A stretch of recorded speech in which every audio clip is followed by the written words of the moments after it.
Welcome to Cheat Sheet Tales, where secrets slip, lies unravel, and the truth always has a twist. Real stories, raw confessions, shocking betrayals.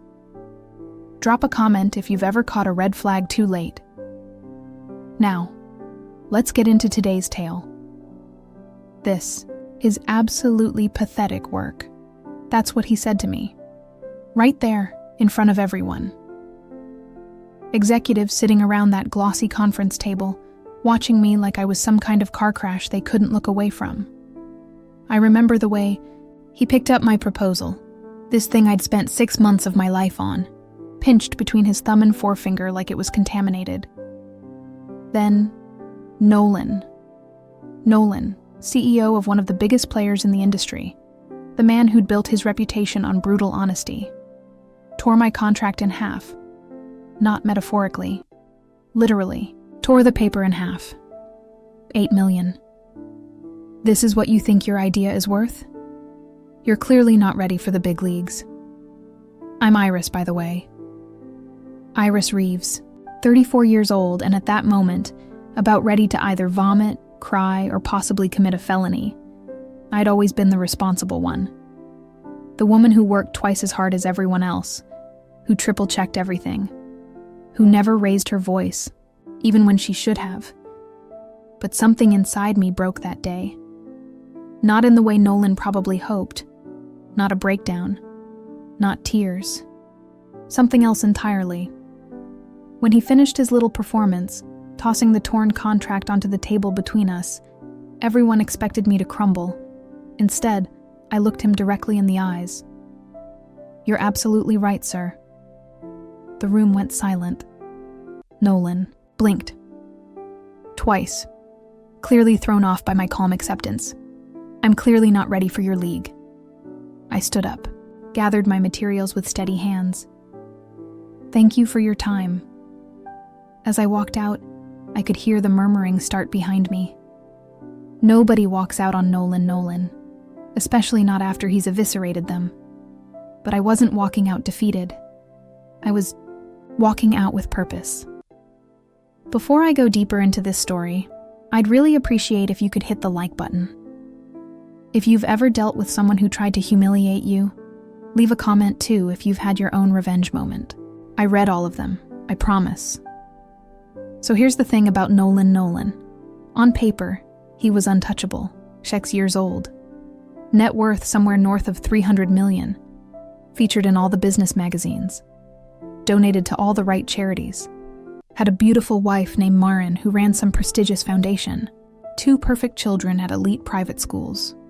A reputation for being tough, but fair. But nobody gets that powerful by being fair. I'd been working as director of new acquisitions at a competing firm. Smaller. Hungrier. We'd identified a revolutionary technology developed by this brilliant engineer named Mara Costa. Her work could literally change how an entire segment of our industry operated. And Nolan wanted it. What he didn't know was that I'd spent the last year getting to know Sonia, not as a potential acquisition, but as a human being. Her sister had a rare form of muscular dystrophy. Sonia had developed her technology partly to help people like her sister. She wasn't in it just for money. She wanted her work to mean something. The proposal I brought to Nolan wasn't just about numbers. It was a carefully structured deal that would have given me creative control, guaranteed research funding for 5 years, and included a partnership with a leading medical research foundation. The 2.8 million was just the upfront payment. The full deal was worth much more, but structured in a way that protected Sonia's vision. But Nolan didn't bother to read past the first page. He saw the initial number and made his judgment. Pathetic. He'd called it. I got into my car in the underground parking garage and just sat there. For almost an hour. Not crying. Not panicking. Just thinking. Thinking about all the times I'd seen Nolan, and men like him, destroy people's careers over ego. About all the brilliant women I'd watched leave the industry because they couldn't take one more day of being talked over, passed over, or pushed out. I thought about Vivian, my former colleague, who'd attempted suicide after Nolan had publicly ridiculed her marketing strategy. then implemented it himself 6 months later, taking all the credit when it succeeded. I thought about Matteo in R&D, who'd been forced to sign away his patent rights under duress, then was fired a week later for performance issues. That's when I decided Nolan was going to learn what pathetic truly meant. Now, I need to be clear about something. I didn't want revenge in the Hollywood sense. I didn't want to kill him or ruin his family or anything stupid like that. I wanted justice. I wanted him to feel what it was like to be humiliated, to have everything you've worked for treated like garbage. And most importantly, I wanted to make sure he couldn't do this to anyone else. I went home that night and made a list, not of crazy revenge scenarios, but of Nolan's vulnerabilities. Every powerful person has them, even if they don't show at first, his reputation. Nolan built his entire identity around being seen as a business genius, a visionary. He needed constant validation about his intelligence. Second, control. He micromanaged everything, couldn't delegate, couldn't stand not being the smartest person in any room. Third, his marriage. There were rumors, always carefully suppressed, about trouble between him and Maren. Nothing specific, but enough to make me think there was something there. Fourth, his company's upcoming IPO. They were 6 months away from going public, and Nolan had been pumping the valuation, making promises to investors that would be nearly impossible to keep. The next morning, I called Mira Costa. I told her exactly what happened in that meeting room. "I'm not surprised," she said. "He tried to approach me directly 3 months ago, offered me a partnership that would have basically given him ownership of everything I've built." That's when she told me something I hadn't known. Nolan had threatened her. Subtly, of course. He was too smart for direct threats. But he'd made it clear that if she didn't sell to him, he would make sure her technology never made it to market. "He has a lot of friends in regulatory circles," Sonia said. And he mentioned how easy it would be for someone to question the safety protocols of my systems. That was the moment I knew I couldn't just walk away. This wasn't just about my humiliation anymore. This was about stopping someone who was actively harming innovation and the people behind it. "Sonia," I said, "what if I told you there's a way to get your technology to the people who need it? Make sure you maintain control and teach Nolan a lesson he'll never forget." There was a pause. On the line. Then Sonia said 5 words that changed everything. "I'm listening. What's your plan?" The plan took shape over the next 2 weeks. I reached out to contacts I trusted, people who'd had their own Nolan experiences. Turned out there were a lot of them. Nayan, a former board member who'd been forced out after questioning Nolan's accounting practices. She still had friends in the company and access to information that wasn't public. Carter, a journalist who'd tried to write a story about Nolan's business tactics 3 years earlier, only to have it killed after Nolan threatened the publication with a lawsuit. He'd been gathering evidence ever since, waiting for the right moment. Riley, a programmer who'd worked directly under Nolan for 2 years before being fired for lack of innovation. Right after Riley had shared a breakthrough idea that Nolan later claimed as his own, and most surprisingly, Maren Vaugh herself. Hadn't planned to involve Nolan's wife, but Nain suggested it. Apparently, Maren had been looking for a way out of her marriage for years. Nolan had threatened to destroy her if she ever left him, using his influence to make sure her foundation would lose all its funding. "She hates him more than any of us," Nain told me, "but she's terrified of him too." I arranged to meet Maren under the pretense of discussing a donation to her foundation. We met at a small cafe across town, far from anywhere Nolan or his associates might be. The woman who sat across from me didn't look like the confident, polished philanthropist I'd seen in photos. She looked exhausted, wary. When I carefully brought up my real reason for meeting her, I expected denial. Maybe anger. Instead, she laughed. A hollow, terrible laugh. "You have no idea what he's really like," she said. "The man you saw humiliate you. That's his good side. Then she rolled up her sleeve. The bruises were fading, but still visible. 4 distinct finger marks around her wrist. "He's very careful," she said quietly. "Never leaves marks where anyone can see them. Never loses control in public. It's all calculated." I felt sick. This wasn't what I'd expected. This was worse. Much worse. "I can't be directly involved," Myron said, "but I can give you information. And when the time comes, I'll corroborate whatever needs corroborating." That night I couldn't sleep. The plan I'd been forming suddenly felt inadequate. This wasn't just about business anymore. This was about stopping someone truly dangerous. I called Sonia the next morning. "The plan is changing," I told her. "Are you still in? After what you just told me about Marin?" "More than ever." We set things in motion. Sonia reached out to Nolan directly, told him she'd reconsidered his offer, said she'd had a falling out with me and was interested in working with him instead. Nolan, predictably, was delighted. He invited her to his office for a private meeting the following week. Meanwhile, I worked with Carter to prepare everything we'd need. Riley created a secure communication system for all of us, one that couldn't be traced back to any of us. Nain provided us with internal documents showing how Nolan had been systematically inflating the company's value ahead of the IPO. Not just normal corporate optimism, actual fraud. Numbers changed, projections manipulated, problems hidden. Marin gave us something even more damning, recordings. Dozens of them. Nolan verbally abusing her. Nolan on business calls ordering his team to falsify reports. Nolan threatening a former employee who'd filed a sexual harassment complaint.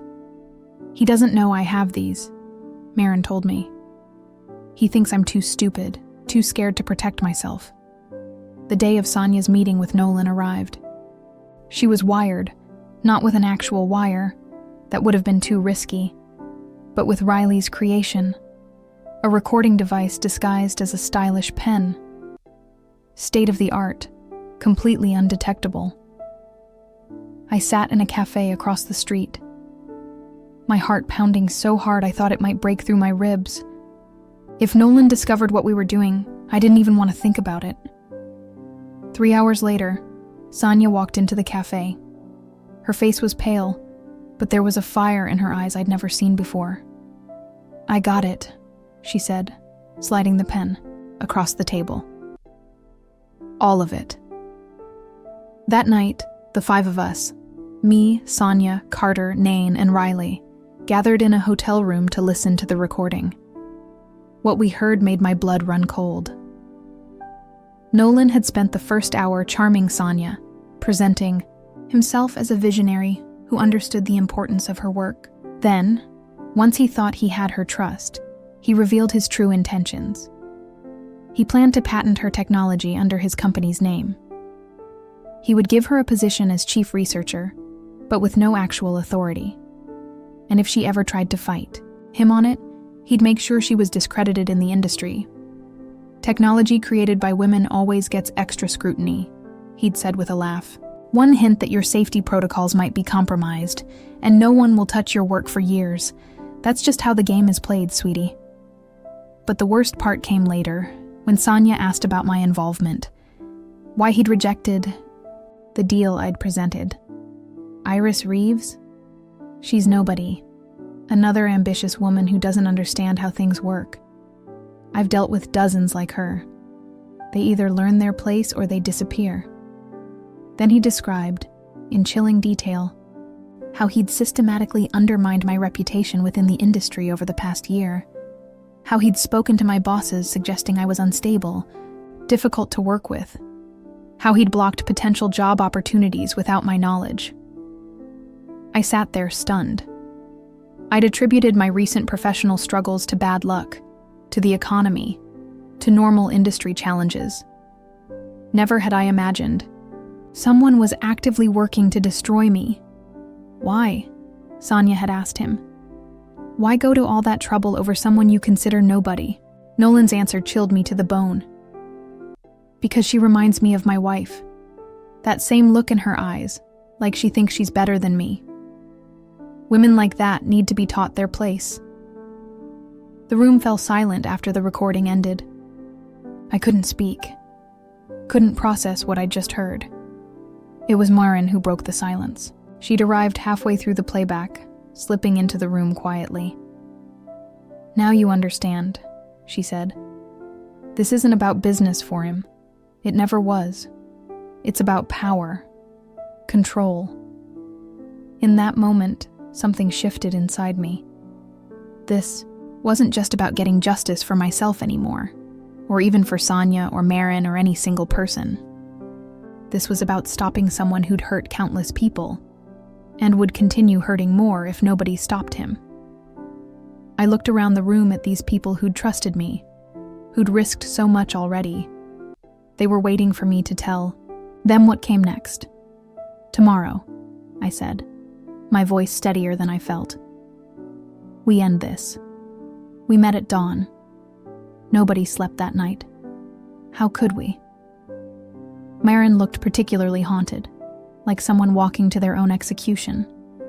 In a way, she was. She'd be sacrificing the life she'd built, her safety net, her public image, everything. "Are you sure?" I asked her one last time. "Once we do this, I've been a prisoner for 12 years, she said. "I'm ready to break out." The plan was intricate, but clean. We weren't going to use illegal means. That would make us no better than Nolan. We would use the truth. All of it. Strategically deployed for maximum impact. Step 1. Carter published his long, well-researched article about Nolan's business practices. Not in some small outlet, but in one of the most respected business publications in the country. The editor-in-chief was a woman who had her own history with Nolan. He'd tried to block her promotion. Years earlier, she'd been waiting for a bulletproof story. The article wasn't just accusations, it was documented evidence.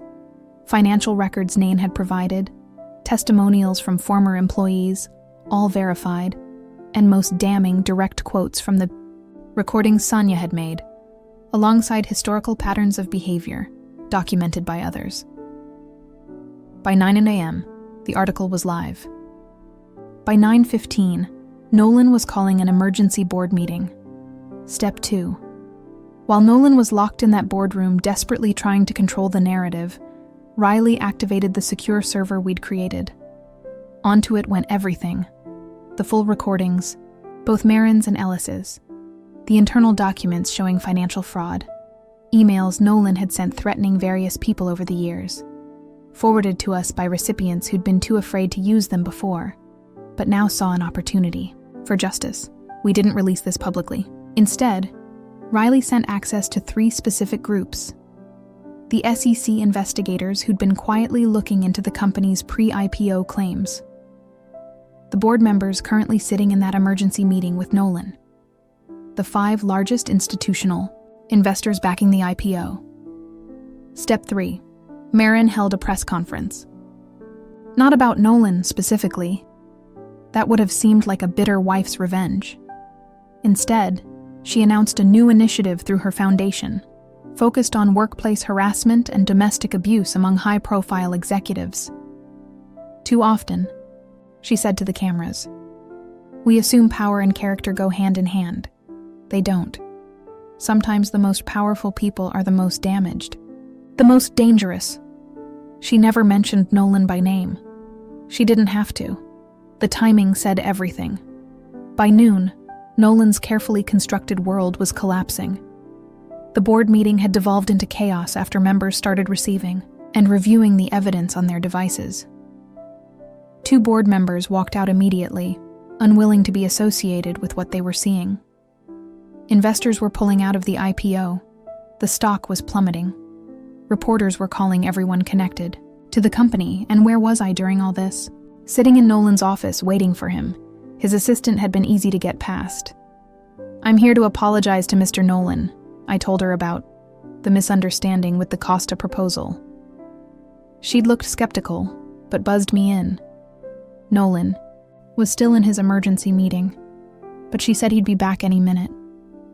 I sat in one of the chairs facing his desk, calm in a way I'd never felt before. Not happy, not triumphant, just centered, like I was exactly where I needed to be. The mall door flew open. 40 minutes later, Nolan stormed in, his face contorted with rage. He didn't even notice me at first, slamming the door behind him and going straight to his desk, where he gripped the edge so hard his knuckles went white. When he finally looked up and saw me sitting there, the shock on his face was almost comical. "What the hell are you doing in my office?" he snarled. I smiled, not a vindictive smile, just a calm one. I wanted to be here for this moment. What moment? The moment I call security to drag you out of here. The moment you realize it's over, Nolan. His face flushed dark red. "You think that hit piece is going to hurt me? I've survived worse. By next week, no one will remember it." "It's not just the article," I said quietly. "It's everything. The SEC has your financial records. The board has the recordings. All of them, including the ones Marin made at home. Your investors have pulled out. The IPO is dead." I watched as understanding dawned on his face, followed by disbelief, then rage, then, most satisfyingly, fear. "You can't prove anything," he said, but his voice had lost its certainty. "We already have." I stood up slowly. "You're done, Nolan. Your board is meeting right now to discuss your removal. The DA's office is reviewing evidence of financial fraud. And Marin has filed for divorce, along with a restraining order detailing 12 years of abuse." He lunged toward me, then around the desk, his hand raised. I didn't flinch, didn't move. "That would be a mistake," I said, nodding toward his raised hand. "There are cameras in this room, your cameras, and right now, I guarantee people are watching the feed very carefully." His hand dropped for a moment. He seemed to shrink before my eyes. No longer the towering figure who had torn my contract, but just a man. A small, angry man whose power was evaporating by the second. "Why?" he finally asked. "Because I rejected your pathetic proposal. Because I hurt your feelings. This is what women do. They can't handle business, so they make it personal." I almost laughed. Even now, he couldn't see it. "This isn't about my feelings, Nolan. It's about justice for Vivian, who almost died because of you. For Matteo, whose innovation you stole.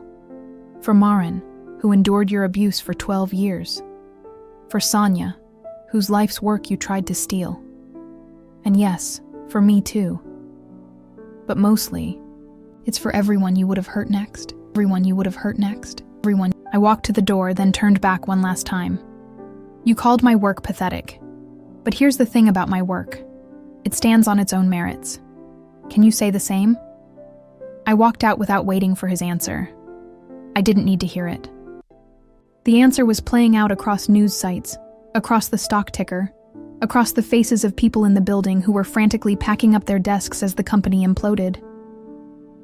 Outside, the others were waiting for me. Mara, Nain, Riley, Carter, and Marin, looking simultaneously terrified and more alive than I'd ever seen her in photos. "Is it done?" Sonia asked. "It's done," I confirmed. What happened next unfolded with a speed that surprised even me. By evening, Nolan had been removed as CEO by unanimous board vote.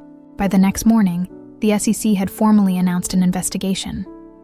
By the end of the week, criminal charges related to financial fraud were filed. Elisa's divorce filing included damning evidence of physical and emotional abuse. And despite Nolan's attempts to fight it, the judge granted her everything she asked for, including full control of the charitable foundation they'd started together. Sonia's technology found a home with a smaller, more ethical company, one that gave her full creative control and a genuine partnership. The deal I structured for her ended up being worth far more than the $2.8 million Nolan had mocked. As for me, the strangest thing happened after the story broke. My phone started ringing.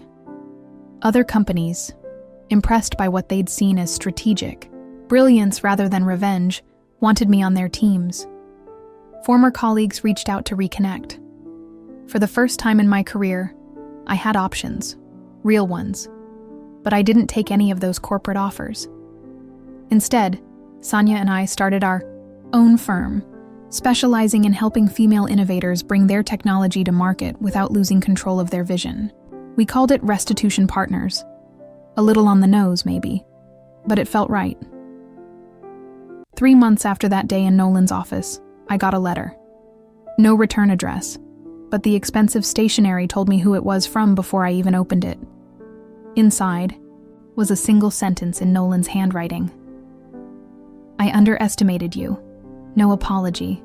No admission of wrongdoing. Just recognition that he'd misjudged me. Coming from him, it was practically a surrender. I didn't respond. Some people don't deserve the courtesy of a reply.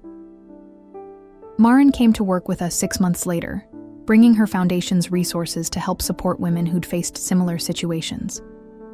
Together, we created a network of legal, financial, and emotional support for people targeted by abusive power figures in the business world. And Nolan. Last I heard, he was living in a modest condo in Arizona, working as a consultant for small businesses. Nobody at his level would touch him anymore. His reputation, the thing he valued above all else, was destroyed beyond repair. The company he'd built recovered eventually, under new leadership that prioritized ethics and innovation equally. Some of the people he'd hurt found healing and saw justice done. Others just wanted to move on. Both reactions were valid. I still think about that day in the conference room sometimes. How close I came to breaking down, to giving him the reaction he wanted. How differently things might have turned out if I'd shown him my pain instead of my resolve. But mostly, I think about all the people like Nolan who are still out there, still hurting others, still untouched. And I wonder, who will be brave enough to stand up to them? Maybe it's someone watching this right now. Someone who's been hurt, humiliated, pushed aside. Someone who's thinking, that could never be me. I could never do what Iris did. But you could. With the right support, the right evidence, the right timing, you absolutely could. If this story resonated with you at all, please hit the subscribe button. I don't just share these stories for views. I share them because I want to build a community of people who understand that power without accountability is just another form of violence. Your comments help me know I'm not alone in this fight, and every like helps this message reach someone who might need to hear it. And if you're out there facing your own Nolan, remember this. Their power depends on your silence. Their control depends on your fear. The moment you decide enough, really decide it deep in your soul, that's when everything can change. It won't be easy. It won't be quick. But trust me when I say, justice, real justice, is worth every step of the journey.